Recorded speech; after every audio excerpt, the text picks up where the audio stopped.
Olá, sejam muito bem-vindos ao Sala 1, o podcast da agência B1. Eu sou Juliane Kessia e mais uma vez é um prazer estar aqui com vocês. Hoje nós temos um convidado muito especial, mas antes disso vou fazer os agradecimentos dos nossos patrocinadores e parceiros que estão sempre aqui com a gente.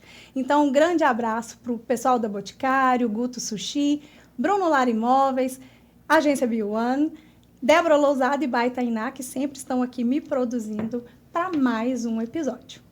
Hoje nós vamos receber ele, que é um destacado jornalista, publicitário e administrador público. Ele é diretor executivo da Sempre Editora.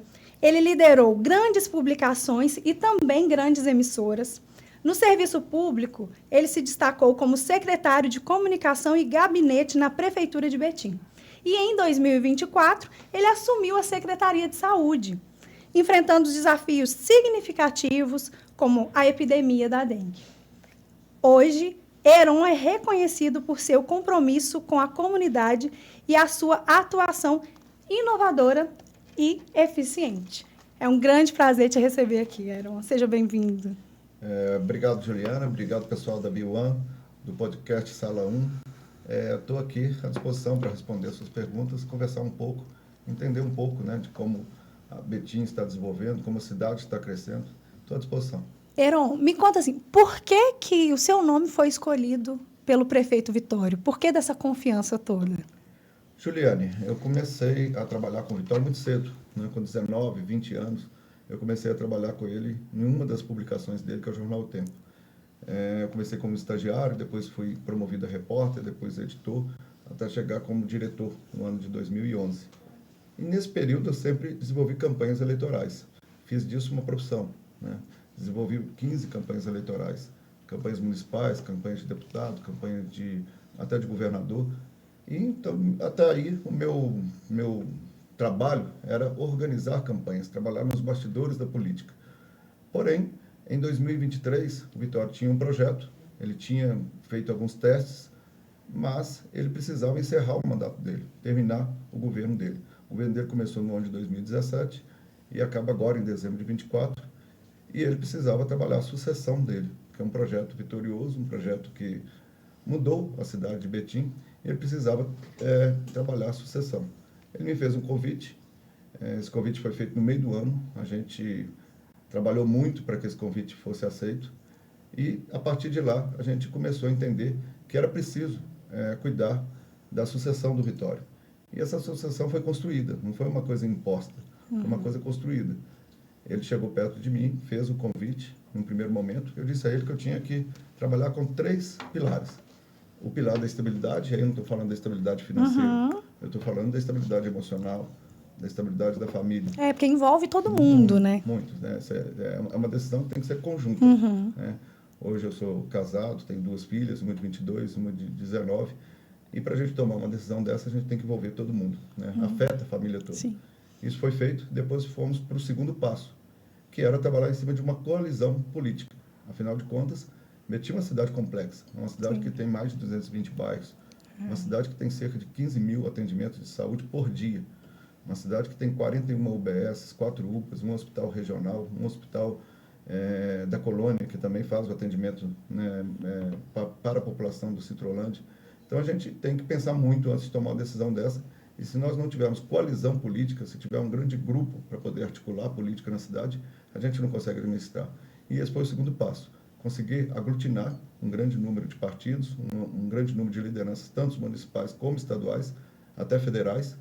E fomos, então, para o terceiro passo, que era de construir uma campanha ou um projeto político baseado num partido que evitasse os extremismos, que evitasse o radicalismo que tomou conta do Brasil, de Minas Gerais, e até mesmo de Betim no ano de 2022. E aí nos filiamos à União Brasil, um partido que é de centro-direita, mas que consegue conversar bem com todo o espectro da política. Feito isso, o nome ficou consolidado como uma possibilidade. Então, o porquê de ser candidato é, basicamente, manter, né, dar continuidade ao legado do prefeito Vitório. Porque você esteve ali lado a lado o tempo inteiro, a vida toda, né? Eu trabalhei com ele, seja na política, seja na administração pública, seja na parte empresarial. Né? No grupo empresarial dele tem 38 empresas ativas, cerca de 10 mil funcionários no Brasil inteiro e até na América Latina. Eu administrei 4 dessas empresas. Né? Administrei o próprio grupo editorial, que eu comecei como estagiário, lá no ano de 96 para 97. Virei diretor executivo da Sempre Editora. A Sempre Editora é um grande grupo de mídia, edita o jornal Tempo, o Super Notícia, o portal Tempo, que hoje tem cerca de 22 milhões de usuários únicos, é o 5º portal de notícias do Brasil. A rádio O Tempo, que antes era Rádio Super, hoje está categorizada como uma rádio de notícias, e aí por isso tem o nome de O Tempo News. Passamos também a administrar os institutos de pesquisa. Nós temos, né, 2 institutos de pesquisa. O CP2, que é um instituto que trabalha mais com a parte empresarial e com a parte de dados, com contratos importantes como a ONU, como o Banco Central, e também o Datatempo, que já trabalha mais com o lado da política, com pesquisas políticas. Também administrei 2 empresas, uma de importação e uma de exportação, porque o Case do Super, que era um jornal que vendia muito, né, na época de ouro, né, do jornalismo impresso, a gente acabava fazendo muitas promoções. Eu acho que quase todo mundo tem um carrinho do Super em casa. E esse carrinho a gente comprou da Maisto, que é uma grande fabricante de brinquedo, e a gente acabou passando a ser os representantes da Maisto aqui no Brasil. E foi preciso criar 2 empresas, uma para importar e outra para exportar. Quantas conexões, né? Muitas. E aí, essa relação com o Vitório foi se aprimorando. Eu assumi o grupo editorial no ano de 2011, um mês antes dele passar pelo transplante de fígado. E aí, essa relação ela se tornou muito próxima e uma relação de muita confiança. E talvez por isso ele tenha me escolhido para poder fazer esse processo de sucessão. Então, a história é mais ou menos essa. E você teve um susto?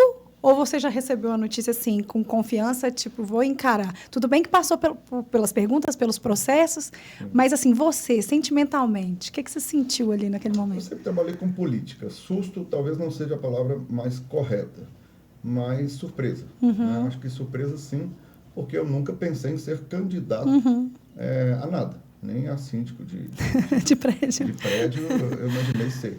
Mas quando ele me faz o convite, e quando eu entendo a importância de uma sucessão dessa, e gostando de Betim, como eu gosto de Betim, que eu já tive várias oportunidades de mudar de lá, e eu nunca quis isso, né? Eu sempre me mantive, mesmo tendo que enfrentar essa BR-381 quase todo dia, porque a nossa sede funciona, a sede do jornal funciona quase no centro de Belo Horizonte, ali na Savassi, com funcionários, e ter que enfrentar isso, era bem doloroso, era bem mais cansativo, prático mudar para lá. Era mais prático mudar para lá, mas Betim sempre foi um refúgio e um porto seguro. Né? Voltava à noite, cansado, tarde da noite, mas dormia em Betim, revigorava e voltava a trabalhar.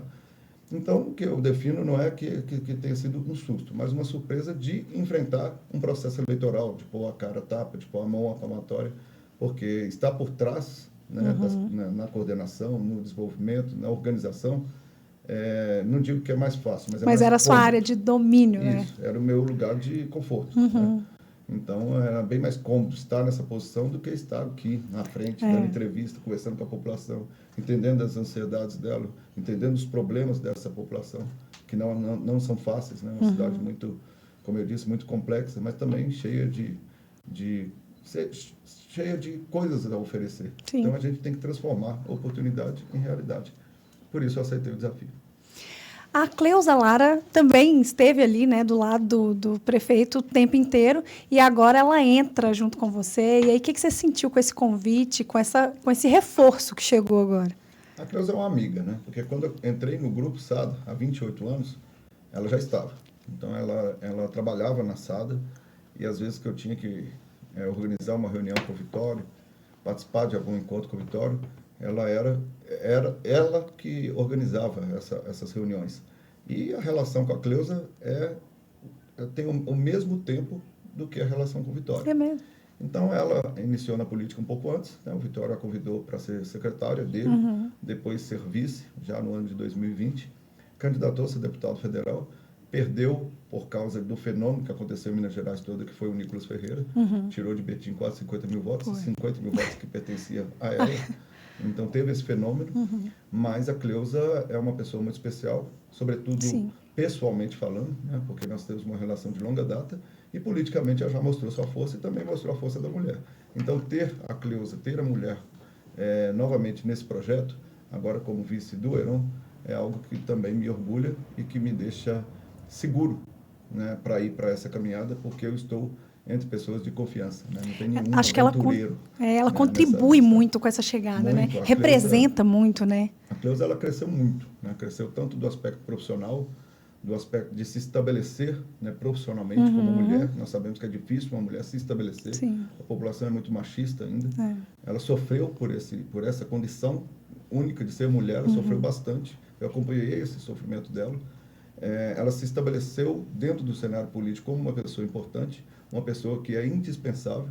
Então, não é só pela condição da mulher, só pela condição de ser uma vice-prefeita, mas pela condição de ser Cleusa e hoje ela representar uma fatia importante da sociedade.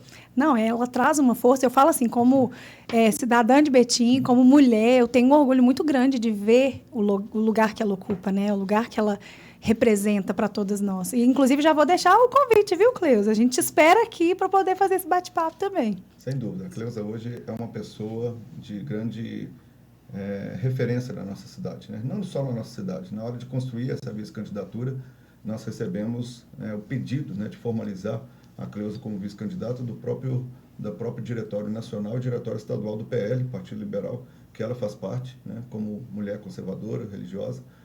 O PL entendeu que ela seria a melhor candidata e assim a gente seguiu. Por que você acha que foi possível reunir tantos partidos diferentes assim? Lá no ano de 2016, a gente já tinha feito uma grande coalizão política. Betim é uma cidade complexa, ela precisa do apoio do governo do Estado, precisa do apoio do governo da União. Nós temos um orçamento de 2,2 bilhões de reais.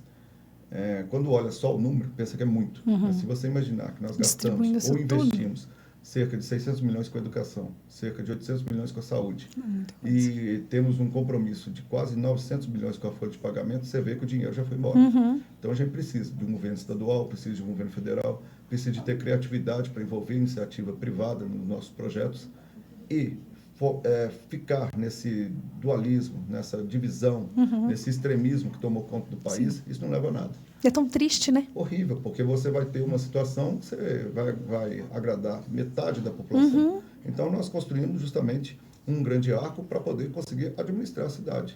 Poder contar com o Romeu Zema, que é um liberal, que hoje está no governo do Estado, poder contar com o presidente, que é de centro-esquerda ou de esquerda, mas que consegue também agradar uma parte da população. Então, em Betim, como prefeito, nós estamos aí para isso, para poder fazer o bem para a cidade, e não para ficar pensando em ideologias. Né? As políticas ideológicas, as políticas de gênero, a política que divide, essa tem que ser feita no Congresso. Você vota no deputado com o pensamento que ele tem. Se você pensa mais à direita, você vota num deputado de direita. Se você pensa mais à esquerda, você vota num deputado de esquerda. Isso é democracia. Mas um prefeito, ele precisa dos dois. Olhar para todos, né? Em Betim não tem um público só. Não tem. Né? A população é uma população diversa, uma população que hoje é majoritariamente evangélica, mas que tem a Igreja Católica ainda muito forte. Nós temos as religiões de afrodescendência que também precisam ser olhadas, as minorias que precisam ser observadas. E um prefeito é isso, ele vai olhar para todos. Né? Eu acho que tem que ter respeito acima de tudo, né? E a gente vai, quando caminha para o extremismo, a gente já caminha para o erro. Eu digo que a virtude está ao meio. Né? Quando você segue o caminho do meio, você está fazendo certo, porque você não está privilegiando A ou B. Você está indo para o caminho do meio, o caminho do foco, o caminho do objetivo. Então, essa foi a nossa história e conseguimos envolver, para esse pleito agora, que vai acontecer no dia 6 de outubro, envolver 18 partidos políticos. Nossa. É o recorde. O Vitória já tinha envolvido 16 partidos, mas no momento tinha muito mais partidos políticos do que temos agora. Hoje nós temos ativos em Betim, acho que 23 partidos. Nossa, e desses foi 23, praticamente nós envolvemos 18. Né? Uma porcentagem muito ficaram alta. alguns aí que não participaram, porque também tem que ter adversário, e a gente imagina, com muito respeito, que nós vamos conseguir mostrar nossas ideias e aglutinar mais pessoas ainda em torno do nosso projeto. E qual a responsabilidade maior você enxerga assim, como prefeito do município de Betim? Vitório fala uma coisa, ele é italiano de nascimento, né? Ele é nacionalizado desde 74, mas é italiano de nascimento, veio para o Brasil em 1974, com a chegada da Fiat. ele tinha pouco mais de 24 anos quando ele veio para cá, e ele fala que o prefeito é um pai da cidade. Não no sentido de mandar na cidade, mas no sentido de cuidar da cidade. E esse é o grande desafio, nós temos que cuidar da cidade. Vitória fez muito, a administração de Vitória foi muito boa, sobretudo do ponto de vista da infraestrutura, do ponto de vista da organização das finanças do município, do ponto de vista do equilíbrio fiscal, mas, obviamente, não fez tudo. E também deixou algumas coisas para poder, né, serem continuadas, para poder serem aperfeiçoadas. Talvez o maior gargalo que a gente tenha seja justamente a saúde. Nós mudamos muito, né? A saúde de Betim deu um pulo. Porém, ainda temos bairros, né, que surgiram nesse período, né? São 7 anos e 7 meses de gestão, novos bairros surgiram. Alguns locais ainda precisam da sua UBS, da sua unidade básica. Nós precisamos de pelo menos mais uma UPA, né, no nosso sistema de saúde. Vamos fazer agora, já está licitado e editado e com dinheiro em caixa para fazer a expansão do hospital regional. Vamos dar início ainda esse mês, ou no máximo em agosto, com a nova UPA do Teresópolis, que precisa. A UPA Teresópolis é uma UPA que está muito precária, ela precisa ir ao chão e ser construída uma nova, assim como no Guanabara também. Mas são mais antigas, né? São antigas e é um modelo que foi feito com base no marketing. Eu posso dizer isso. Foi um modelo que não é funcional. Não é funcional. Você não consegue passar ali uma fibra ótica, você não tem ali uma situação de cabos, né, de energia que seja suficiente para aguentar um raio-x, por exemplo. Então, é muito precário. Eu acho importante a gente falar sobre isso, inclusive, porque a pessoa fala assim, por que jogou no chão e não aproveitou o que tinha lá, né? Exatamente, porque quando construiu, pensou apenas no visual, né? Não imaginou que a cidade ia triplicar de tamanho em menos de 20 anos. Então, hoje a cidade ela tem 411 mil habitantes, de acordo com o IBGE, mas seguramente é maior que isso. Nós devemos estar chegando aí a 450 mil, 460 mil habitantes, com 10 regiões administrativas, né, 10 subdivisões. Falo do Teresópolis porque talvez uma comunidade mais complexa, né, por causa da sua configuração de becos, da sua configuração de tecido urbano, mas temos outros pontos hoje que são muito mais graves, né, que exigem muito mais de uma administração que o próprio Teresópolis. Eu posso citar aqui o bairro Santa Edviges, lá no PTB, que não tem asfalto, que não tem iluminação, que não tem rede de esgoto. Isso não é demérito de um governo. Isso é entender que nós temos muito a ser feito. E reconhecer onde a gente não avançou para poder avançar, eu acho que é o princípio primordial para a gente conseguir avançar. Né? Mas a saúde, seguramente, é o maior desafio que nós temos. Certamente, o nosso maior gargalo hoje em Betim ainda é a saúde. Não que não tenha evoluído. A cidade evoluiu muito do ponto de vista do atendimento a situações mais críticas da saúde. Hoje nós temos 41 UBS. Dessas 41 UBS, Vitória construiu 21. Nós temos as UPAs, nós temos o hospital, né? Vamos fazer agora a expansão do hospital regional, vamos reconstruir a UPA do Teresópolis, mas ainda temos regiões da cidade que precisam, né, de uma unidade básica, precisa melhor do acolhimento. A gente precisa de UPA, por exemplo, como a Guanabara, que precisa ser refeitas. Então, é ainda um grande gargalo que a gente possui. Mas temos outras políticas que precisam ser olhadas com bastante atenção. Assim como foi feito com a política de educação infantil, né, com a construção das creches de tempo integral, Vitória construiu 13, vai entregar mais 6 até o final do mandato dele. E dentro dessa perspectiva de melhoria da educação infantil, nós também vamos continuar com essa política de construção de creche do padrão que o Vitória implantou na cidade. A gente também tem que entender que a cidade hoje precisa de outros tipos de política. Eu posso especificar, eu posso citar aqui, por exemplo, a política do transtorno do espectro autista. E não só do espectro autista, de todos os outros espectros, né, como TDAH, por exemplo. Hoje, a cidade possui entre 900 e 1.000 alunos que precisam de atenções especiais. Nós temos lá os auxiliares, nós temos lá os técnicos que fazem esse atendimento, mas são políticas muito pontuais. O que a gente precisa fazer é aglomerar esses pontos, né, que são bem específicos, essas ações que são muito pontuais, e transformar tudo isso numa política pública. E essa política pública não atende somente o aluno ou a criança. A criança com o espectro autista, por exemplo, vai virar um adulto e também vai precisar de uma atenção específica, especial para isso. A família dessa criança ou desse adulto autista, ele também precisa de um apoio, né? As chamadas famílias atípicas hoje, elas não têm um suporte nas redes de saúde, nas redes de educação. Então a gente tem que juntar todos os pontos temáticos, todas as ações pontuais que a prefeitura consegue oferecer e transformar isso numa política pública. Assim também é com os idosos. Nós temos hoje 3 centros de idosos, né? Nós temos o Antônio Pereira, no Teresópolis, nós temos o Naept, na região do Guarujá, nós temos os Vicentinos, ali na Rua do Rosário, mas não são suficientes. Essas unidades não são suficientes para atender toda a demanda que nós temos. A população está envelhecendo e em um breve tempo nós vamos precisar de mais vagas. Hoje a gente compra vagas fora da cidade para conseguir atender toda a demanda. Bem pensando nisso, como secretário de gabinete, nós conseguimos destravar alguns processos e estamos já com o edital e com a licitação sendo feita para construir um centro de acolhimento de idosos no antigo Hotel Campanário, que foi desapropriado pela prefeitura, e vamos construir lá um centro de acolhimento para mais de 140 idosos. Para quê? Para liberar os outros centros e a gente também entender isso como uma política pública, porque assim como o TEA, a gente tem ações muito pontuais, nós vamos aglomerar essas ações pontuais e transformar essas ações pontuais em política pública. Porque hoje, uma pessoa que é adulta e que tem um idoso em casa, ela precisa sair para trabalhar. Sim. Ela precisa deixar o seu idoso às 7, 8 da manhã, num local onde que ela se sinta seguro, onde que o idoso tenha dignidade, onde que ele tenha as terapias para ele fazer, onde ele pode ter atividades recreativas, atividades lúdicas, para chegar lá no final da tarde, no início da noite, para que essa família vá lá, resgate ele e volte com ele para casa. Então, essa é uma política que eu vejo imprescindível para o momento da cidade. E assim, faz a cidade crescer, né? E voltando quando a gente fala dos espectros, né? É muito importante a gente falar disso, porque hoje em dia está muito comum falar que é modinha.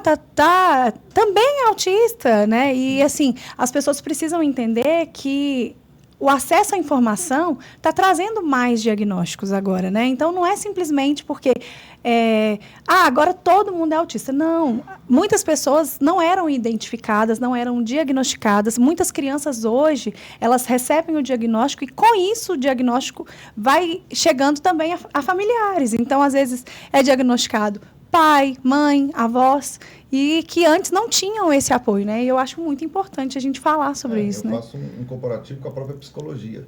Antigamente, quem recorria a um psicólogo julgava que isso era frescura. Né? E quem não passou por um momento de depressão, por um momento de angústia, e que precisou de questão de saúde.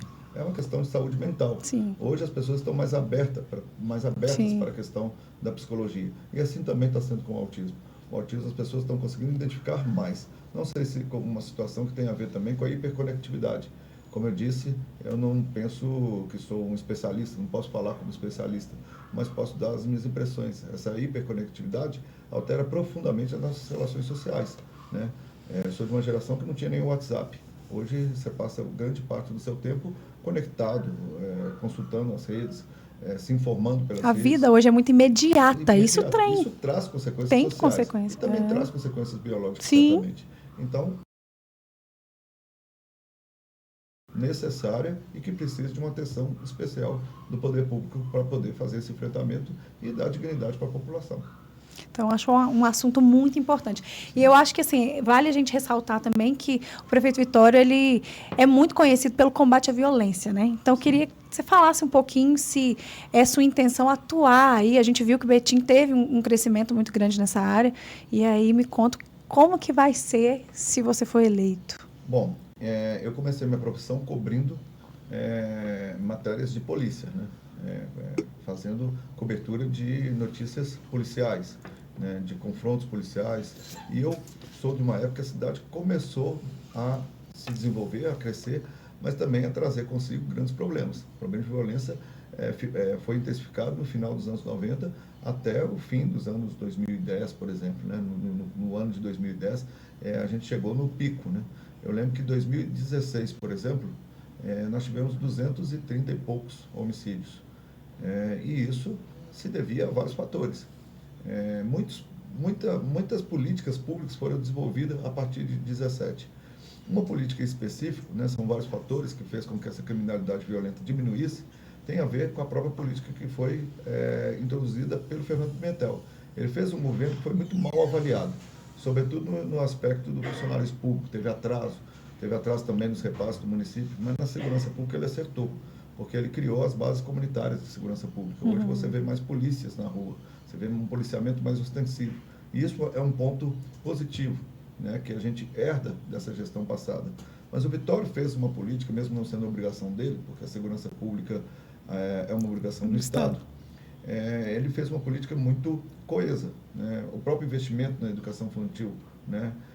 Todos nós sabemos que o tráfico recruta as crianças quando elas chegam com 6, 7, 8 anos de idade. Com essa política da creche de tempo integral que o Vitório começou já a aplicar lá no ano de 2017. Tirou as crianças da rua. Hoje nós tiramos boa parte desses meninos. Não que a segurança pública esteja uma maravilha, não é isso. Sim. Nós temos grandes problemas. Mas, por exemplo, de 230 e poucos homicídios, nós vamos ter, no final desse ano, cerca de 90. Um terço a menos, né, de 8 anos É muito atrás. significativo. É muito significativo. E muitos outros investimentos, como a própria Guarda Municipal, foi armada, teve um novo tipo de fardamento, a moral mais elevada. Nós trabalhamos também uma aposentadoria especial para os guardas municipais. É uma guarda patrimonial. Ela não pode fazer o enfrentamento à criminalidade. Quem faz o enfrentamento à criminalidade é a Polícia Militar, é a Polícia Civil, a inteligência da Polícia Federal. Né? No caso nosso, é uma segurança patrimonial. Já até tem espaço para poder avançar mais. A lei federal já permite que as guardas municipais avancem mais. E isso também pode estar no nosso plano de governo. Mas também temos que falar do cercamento eletrônico, recentemente inaugurado pelo Vitório. Hoje, o carro que entra na cidade, no perímetro central da cidade, já é identificado. Todo carro que entra aqui tem sua placa registrada e a gente consegue identificar eventuais criminosos através do carro. Precisamos expandir isso para as outras regiões da cidade. Mas é um conjunto de ações que atuam fortemente nessa redução da criminalidade. Ao longo da minha carreira, eu participei do CRISP, que é o Centro de Estudos Integrados de Segurança Pública da UFMG. E a gente sabe que segurança não se faz somente com forças policiais, Sim. se faz com prevenção. Sim. E no sentido de trabalhar políticas preventivas, esse governo, que encerra agora em dezembro, acertou muito mais do que errou. Então, talvez por isso hoje a gente tenha um sentimento de segurança melhor na cidade e uma autoestima do betinense também melhor em relação a 10, 15 anos atrás. A gente percebe isso, né? Inclusive, as pessoas têm tranquilidade para estar na praça. Então, foram feitos ambientes ali para ter essa convivência social e as pessoas se sentiram seguras para sair de casa e levar seus filhos, né? Antigamente, Betim ficava à noite, dava 8 horas, acabou. Era deserto. Hoje, se você for na Praça do Encontro, por exemplo, Nossa, 11 horas da noite dá prazer de ver. Praça Milton Campos, né? Do Encontro. Praça do Encontro. Fora as praças dos bairros também. Sim, a própria praça ali também da Rua do Rosário também foi revitalizada. Toda cheia, né? E assim, Heron, a população ainda enfrenta dificuldade para poder acessar o serviço público. Sim. No seu mandato, o que você pretende, junto com a sua equipe, trazer? Certamente é uma área que a gente precisa investir muito, né? O governo não conseguiu avançar muito na questão tecnológica, sobretudo na prefeitura. Então, nós temos aí os conceitos de cidade inteligente, de cidades digitais, que a gente precisa trazer de fato para Betim.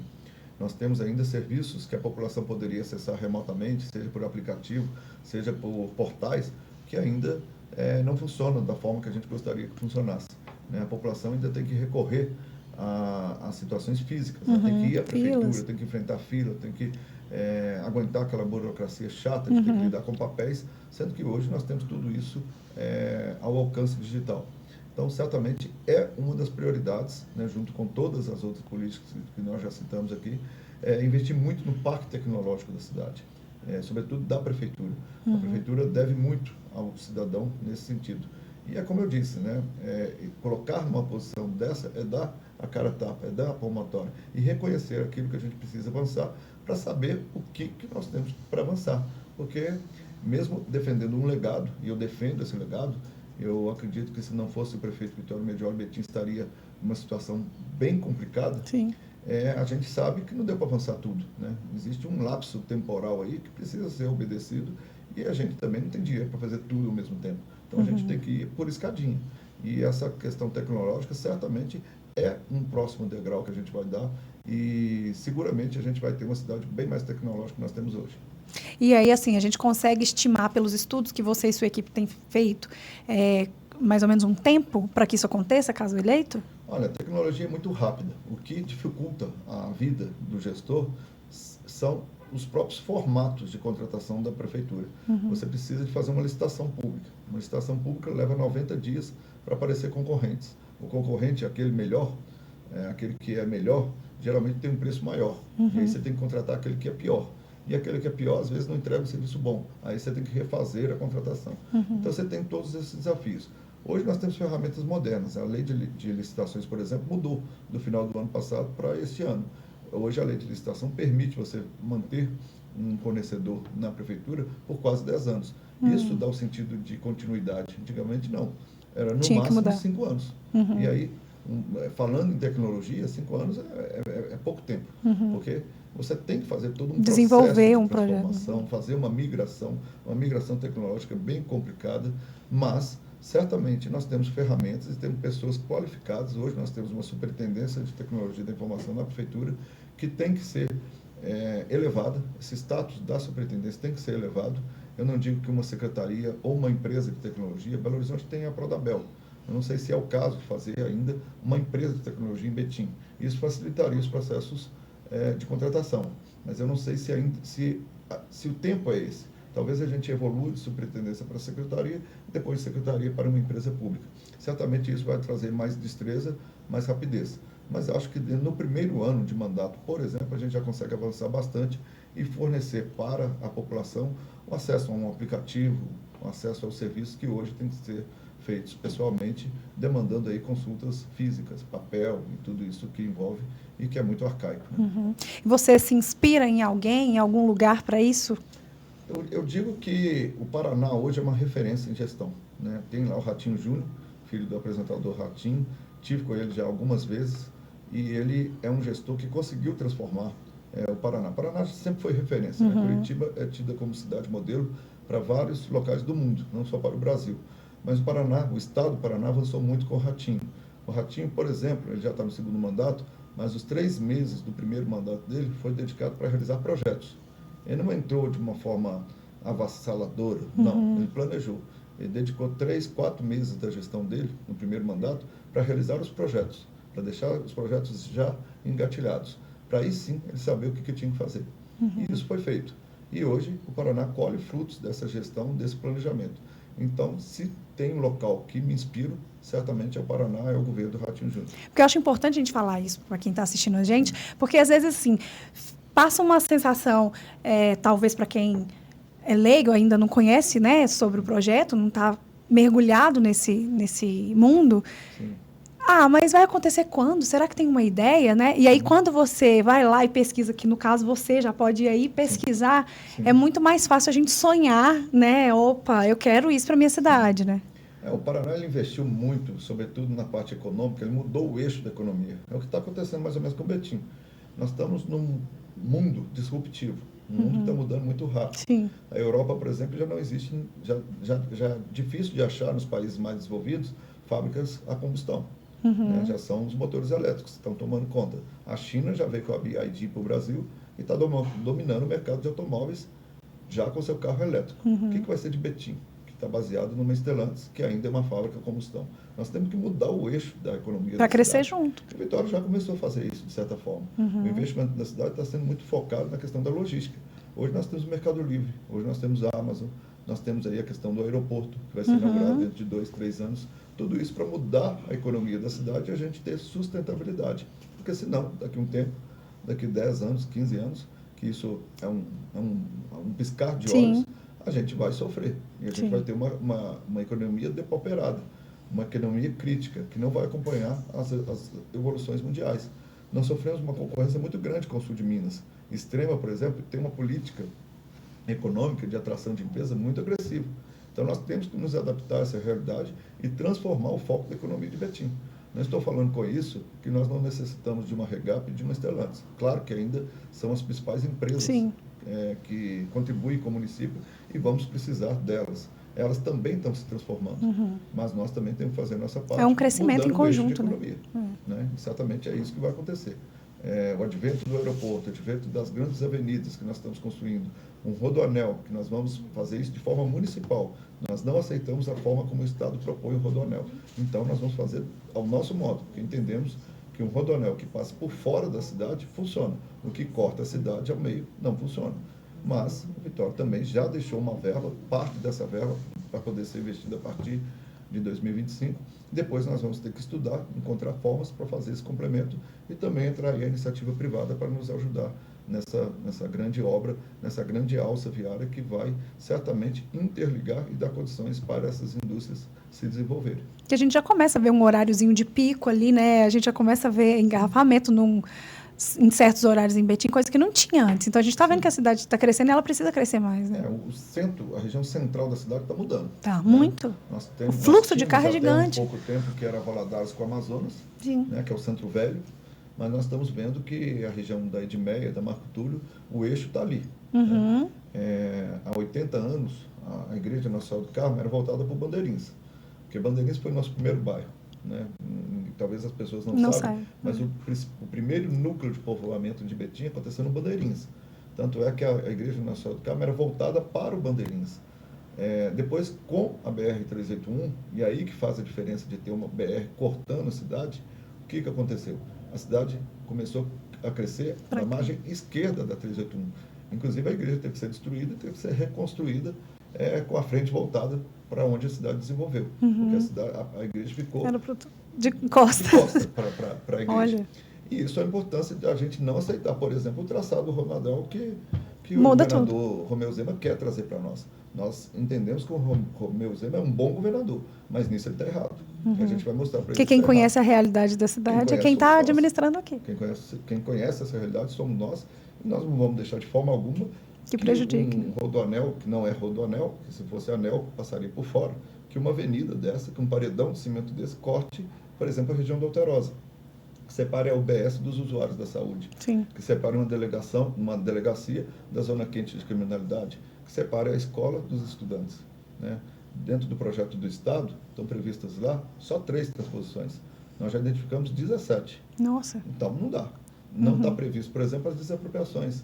O lucro cessante, que é quando você tira o sustento de um comerciante, você tem que indenizar. Não está previsto isso. Como vai acontecer? Bem por isso, dentro do nosso plano de governo, vai estar lá o rodoanel municipal, que vai ser feito com recursos municipais. Se o Estado se convencer de que o nosso projeto é melhor e ele usar o dinheiro da Vale, por causa da tragédia lá de Brumadinho, que nós recebemos, porque nós fazemos parte da bacia do Paraupeba, e entender que o nosso projeto é bom, vai ser muito bem-vindo, porque nós vamos conseguir fazer isso com dinheiro que nos pertence, mas que está sendo usado de forma equivocada, ao nosso ver. E, certamente, dessa forma, nós vamos realmente ter um rodoanel que seja, de fato, eficiente, porque da forma que está sendo planejado, vai ser simplesmente uma outra 381, e, certamente, aí a Igreja Nossa Senhora do Carmo vai ter que mudar de lado de novo. Não justifica. Não justifica. Tem algum projeto, já que a gente fala em tecnologia, a gente facilita, claro, a vida do servidor municipal. Mas tem algum projeto específico para o servidor, para o crescimento do servidor, valorização dele? Vitória, quando assume a prefeitura com 2 bilhões de dívida. Sim. Então, ele precisava fazer uma gestão muito austera, muito ríspida do ponto de vista do controle fiscal, do controle financeiro. Hoje, ele vai entregar uma prefeitura bem mais saudável. Né?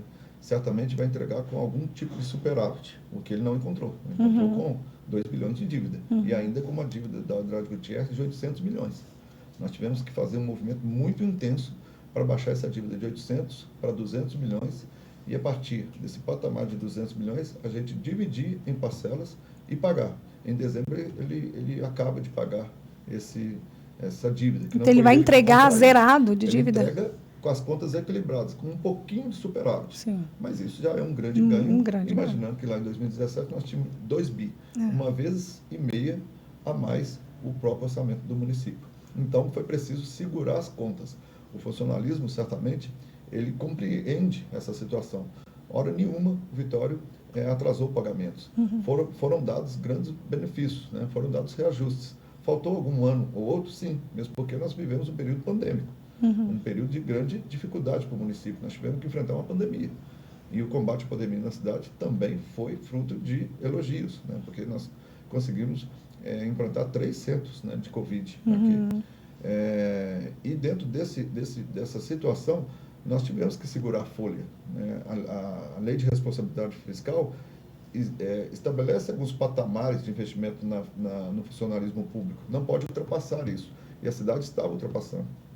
Bem por isso foi necessário fazer uma política de restrições, uma política mais austera. Mas agora, no início do ano, por exemplo, nós fizemos a equidade, promovemos a equidade entre um P1 e um P3. Isso significou aumentos no salário de 2, 3 mil reais para os professores P1, por exemplo. Isso foi um ganho muito grande para a educação.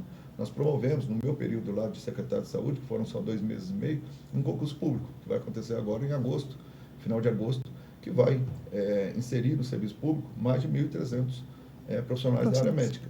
Também realizamos um PSS, também fizemos o chamamento do concurso da educação. Ainda faltam alguns a serem chamados, mas certamente nós vamos chamar.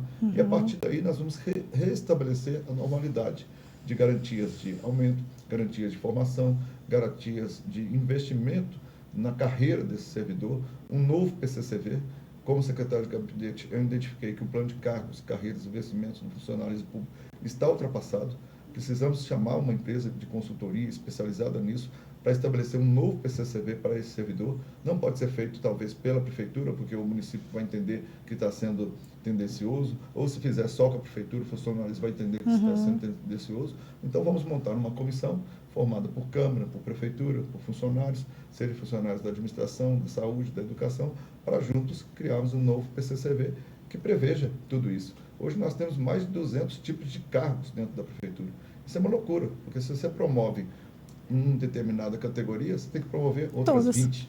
E aí a Prefeitura não consegue, não dá conta, não faz justiça, porque tem setores que às vezes perde não a sua importância, mas o seu papel dentro de uma administração pública, e outros que precisam ser valorizados não conseguem porque estão atrelados a outros tipos de condicionamentos. Então, diante dessa situação que a gente imagina propor um novo PCCV, uma nova forma de dialogar com a categoria.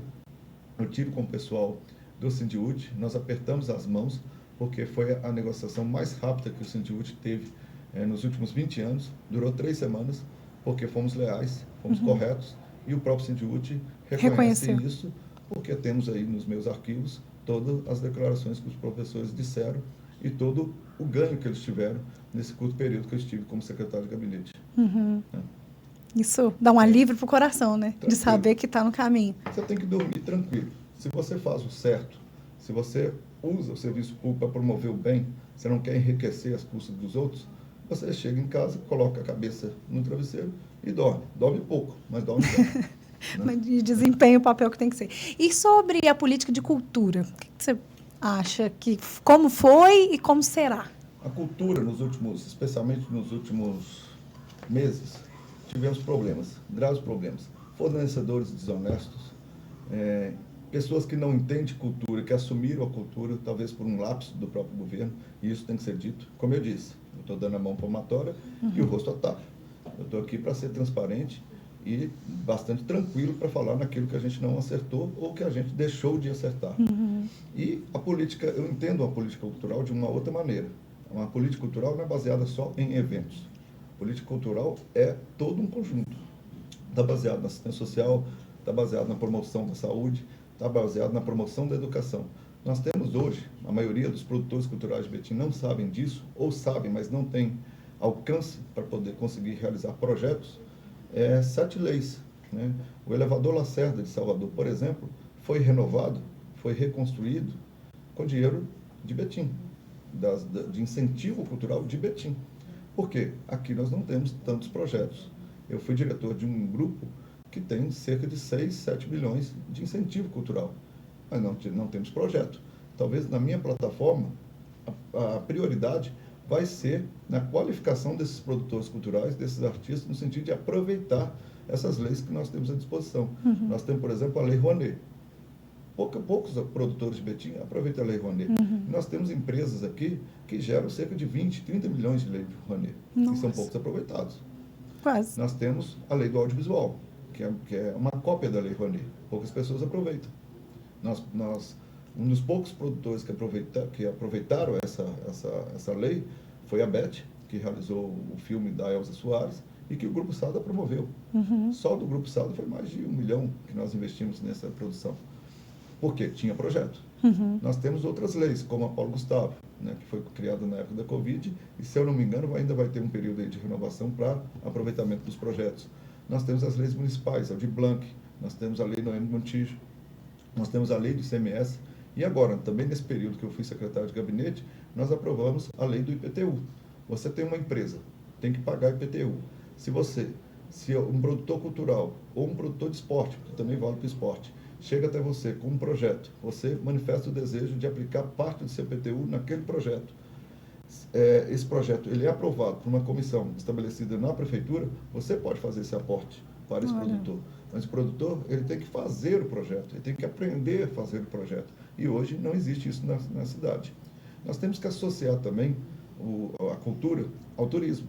A Betim não é uma cidade turística. Não é, mas pode ser. Pode ser. Nós temos, por exemplo, uma notícia boa, conversei com o padre Hélio recentemente, e junto com o Dom Valmor, né, arcebispo, né, de BH, nós vamos ter, a partir do dia 16 de julho de 2025, a cidade sendo transformada, né, a matriz de Nossa Senhora do Carmo sendo transformada em santuário mariano de Nossa Senhora do Carmo. Nossa, aí vai Ou trazer. seja, isso é um roteiro importante, porque para elevar uma matriz a um santuário, a Igreja Católica exige que tenha um percurso de peregrinação. Betim não tem. Sim. Mas o padre tem uma ideia maravilhosa, uma ideia dele, tem que ser dado crédito todo para ele, que a gente vai aproveitar certamente, que é o caminho peregrino das 7 alegrias de Maria, que começa lá na matriz de Nossa Senhora do Carmo e termina na ermida da Praça Milton Campos.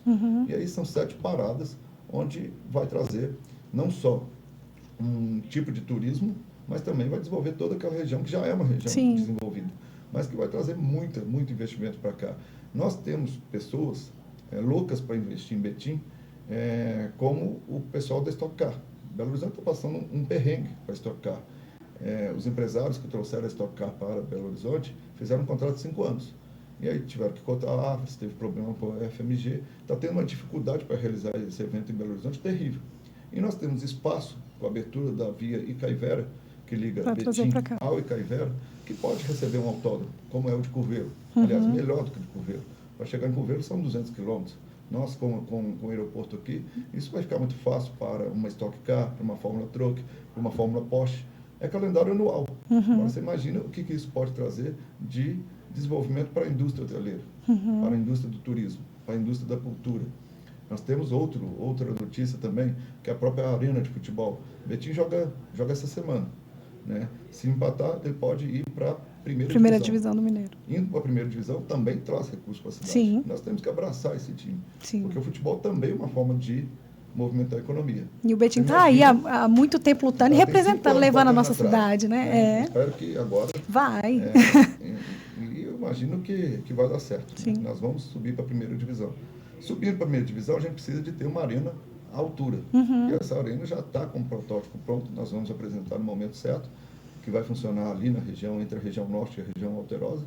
Vai ser construída ali uma arena para 10 mil, 12 mil pessoas sentadas e também oferece um espaço de grandes eventos que hoje a cidade não possui. Nós temos o Parque de Exposição hoje que não pode receber parado, eventos. A Justiça proibiu que se fizesse eventos ali.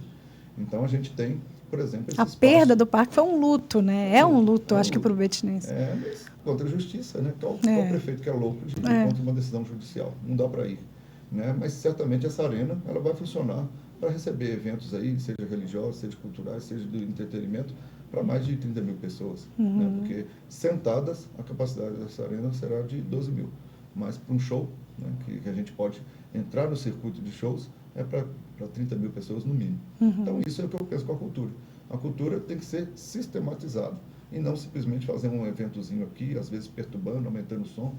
Esqueci de falar também da rua gastronômica do Rosário. Tem uma população ali que é resistente a esse projeto, mas nós temos que fazer algumas adequações desse projeto. Tem alguns bares também que não compreendem isso, né, que ficam lá até 2, 3 horas da manhã, e isso incomoda mesmo. Sim. Eu acho que precisa haver uma conscientização daqueles comerciantes para que chegue num horário tal, acabe, porque rua gastronômica é isso, é rua gastronômica, não é festa rave, não é festa que vai não é para perdurar, né? Não é festival de carro de som, não é isso. É uma rua gastronômica. Se a gente pôr ordem, certamente a gente vai ter condição de ter ali uma rua gastronômica desenvolvendo não só a gastronomia da cidade, como também esse lado cultural, o que vai promover cultura também. E a questão ambiental, é algo que te preocupa?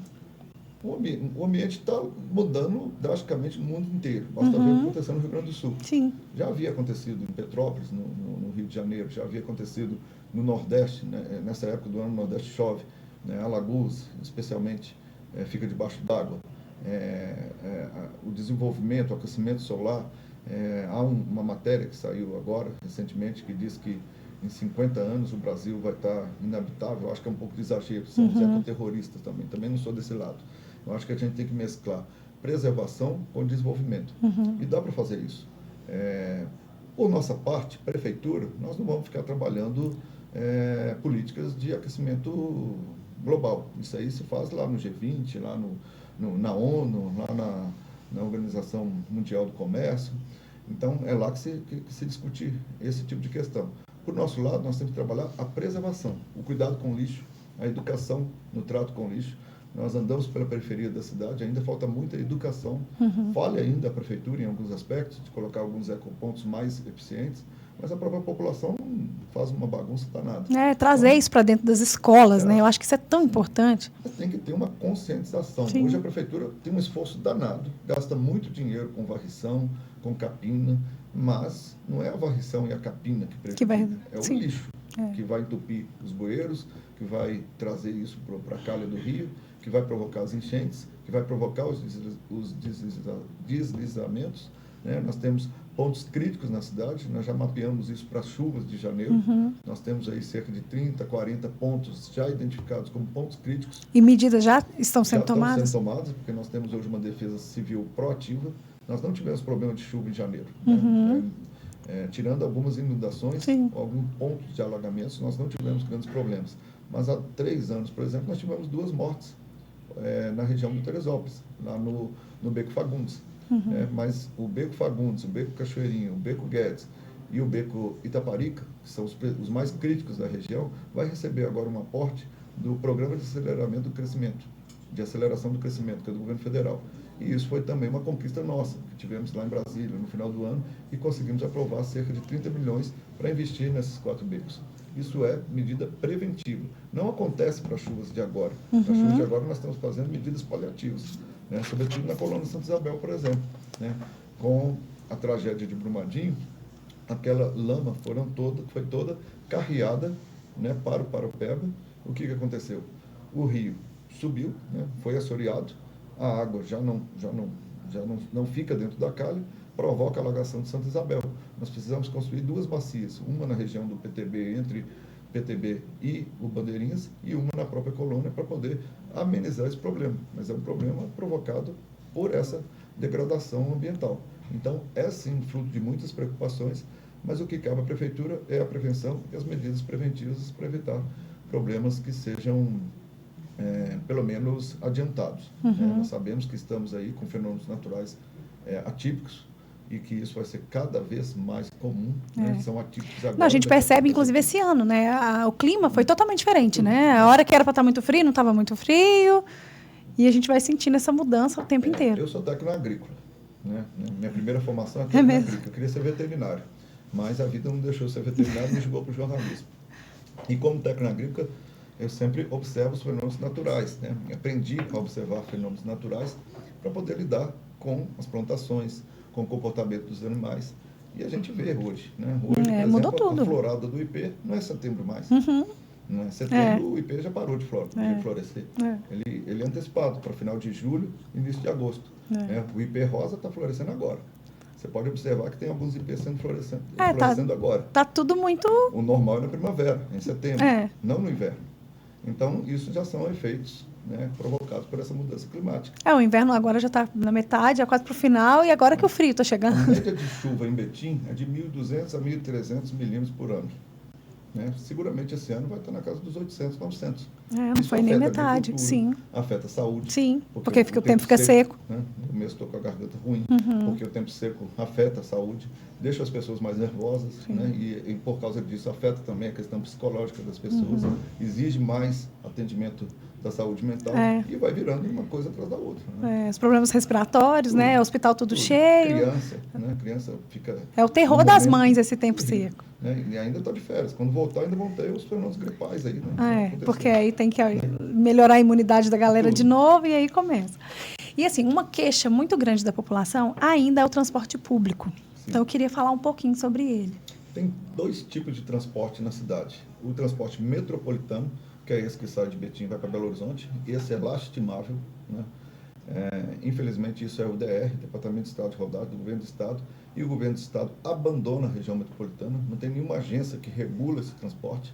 É uma coisa que tem que ser pensado metropolitanamente, mas que não tem ninguém que olhe para isso. Porque então, é uma distância grande e a gente vê que... E, por exemplo, hoje você tem o São Caetano, que vai direto para Belo Horizonte. Sim. Você tem Citrolândia, que vai direto para Belo Horizonte. Né? O centro da cidade vai direto para Belo Horizonte. Todo esse transporte, ele é regulamentado pelo DR, pelo Governo do Estado. E não tem uma agência que nos escute. Então, Betim também tem que liderar uma frente, assim como nós estamos liderando com o Rodo do Anel, para poder resolver essa integração metropolitana. Juntamente com a Contagem e Belo Horizonte, nós precisamos pensar isso conjuntamente. Mas nós temos também deficiência no transporte local. Nós temos 2 formatos, né? O da empresa, né, que está aqui há 20 anos, e vai ter que renovar a sua licitação agora, já venceu esses 20 anos, vai ter que ser feita uma nova licitação, e o transporte de baixa capacidade, que hoje é responsável por 70% das corridas, né, ou das linhas de transporte coletivo que nós temos na cidade. Nós temos que unificar esses dois serviços. E isso vai ser possível agora por causa do fim dessa licitação. Com o fim dessa licitação, a gente pode desenhar, fazer uma nova trama para esse transporte público. Isso obrigatoriamente vai acontecer em 2025. Então, encerra agora em 2024. Encerraria agora em 2024, mas esse período eleitoral foi pedido uma dilação de prazo, aí, porque período eleitoral fica complicado fazer esse tipo de alteração. Né? E hoje o sistema, ele canibaliza. Né? O sistema do transporte de baixa capacidade canibaliza o da empresa canibaliza esse do sistema de baixa capacidade e acaba que o usuário fica prejudicado. Sim. Betim também não subsidia o transporte. Tem algumas cidades que subsidiam o transporte. Nós vamos subsidiar parte desse transporte, seja para o estudante, seja para o idoso, seja para a pessoa com necessidades especiais, né, de acessibilidade. Isso sim, a gente vai subsidiar. Mas nós precisamos mudar. Exemplo, nós temos 10 regiões administrativas. Pegar uma linha direta do centro para o Citrolândia e do Citrolândia fazer os ramais. Porque hoje não funciona assim. Hoje, os 2 serviços atendem Citrolândia. E horários que não são de pico, os ônibus ficam completamente vazios. E o horário que são de pico ficam completamente lotados. Então, você precisa trabalhar de uma forma mais smart, mais inteligente, o transporte público da nossa cidade. E nós vamos ter a oportunidade de fazer isso em 2025, por causa dessa licitação que será feita. Vamos falar um pouquinho da proteção animal, porque assim, a gente viu que a cidade teve que sim, assim, foi bem... Eu sou uma protetora animal independente, e então, assim, é uma causa que mexe muito com a gente, né? E a gente viu que Betim cresceu. E era uma promessa que sempre acontecia e nunca saía do papel. E a gente vê, né, a Roberta, vê acontecer isso, é muito bom. O que é a sua ideia? É continuar, é melhorar? Olha, Betim é a única cidade que tem uma superintendência especial de proteção animal. Contagem, por exemplo, não tem. Então, acaba saindo os animais de Contagem para vir para cá. Igarapé não tem. Acaba saindo os animais de Igarapé e para Betim. Todas as cidades do entorno não tem. Nós temos hoje uma quantidade de animais em tempo integral lá na Cepa que ultrapassa o razoável. Nós temos mais de 500 cães, não sei quantos gatos. Animais de grande porte também tem essa situação. Mas a primeira coisa, o primeiro ato, a primeira decisão que eu faria sendo prefeito para essa causa seria de criar uma lei do ser senciente. O que é o ser senciente? Já existe uma lei no governo do estado, foi aprovada pelo Noraldinho, foi proposta pelo Noraldinho, deputado me fugiu, Fred Costa. Os dois propuseram essa lei e aprovaram, mas ela não é suficiente. Ser senciente é aquele que considera o animal um ser que tem sentimento. Então, o que isso representa? Representa que a gente começa a trabalhar com a educação da população também. E começa a ter ferramentas de punição. Não é só trabalhar a prevenção, tem que trabalhar a punição. E dentro dessa lei de ser senciente, Nova Zelândia, por exemplo, o país todo, ele tem essa política lá implantada. E lá é severo, né? Países mais desenvolvidos, mais para o norte da Europa, Alemanha, Suécia, Suíça, lógico que nós estamos falando de um outro mundo. Sim. Mas por que não se espelhar no que há de melhor? Nós temos que nos espelhar no que há de melhor. Sim. E eles consideram os seus animais como seres, não como seres humanos, mas como seres que têm os mesmos sentimentos que humanos, que sentem ansiedade, que sentem compaixão, que sentem dor, que sentem amor. Então, isso é o primeiro ato, transformar em lei um projeto que vai poder prevenir, que vai poder educar, mas que também vai punir agressores, né? Nós temos o crime de feminicídio, que é o maior que nós temos na cidade hoje. E há a punição através da lei Maria da Penha. E ainda assim há dificuldades muito grandes, né, no sentido de conseguir fazer cumprir a lei. Isso tendo lei, imagina não tendo lei. Né? Então, dentro dessa situação, a gente vai trabalhar primeiramente na criação de uma lei do ser ciente e, posteriormente, no aperfeiçoamento das políticas que já são feitas pela SERP, seja os mutirões de castração, seja os mutirões de vacinação e seja, sobretudo, uma política, talvez uma disciplina extracurricular nas escolas que transforme, né, os pequenos cidadãos em cidadãos que consigam entender a necessidade de proteger o animal. A política de presos, você acha que eles podem sim se recuperar? Acho sim, né? Nós precisamos fazer grandes investimentos nessa área. No governo Vitória nós construímos a APAC, né? Associação de Proteção e de Apoio ao Condenado. Então nós fizemos isso. Hoje nós temos a APAC Bandeirinhas, que desde que foi criada, já tem 2 anos e meio, 3 anos, nunca teve uma fuga. Lá os presos, né, que foram condenados por diversos tipos de crimes, eles comem de garfo e faca, ou seja, em presídio comum isso não pode acontecer, porque vão agredir um ao outro, mas lá já comem de acontece. garfo e faca, eles têm liberdade de ir e de sair para o pátio de banho de sol.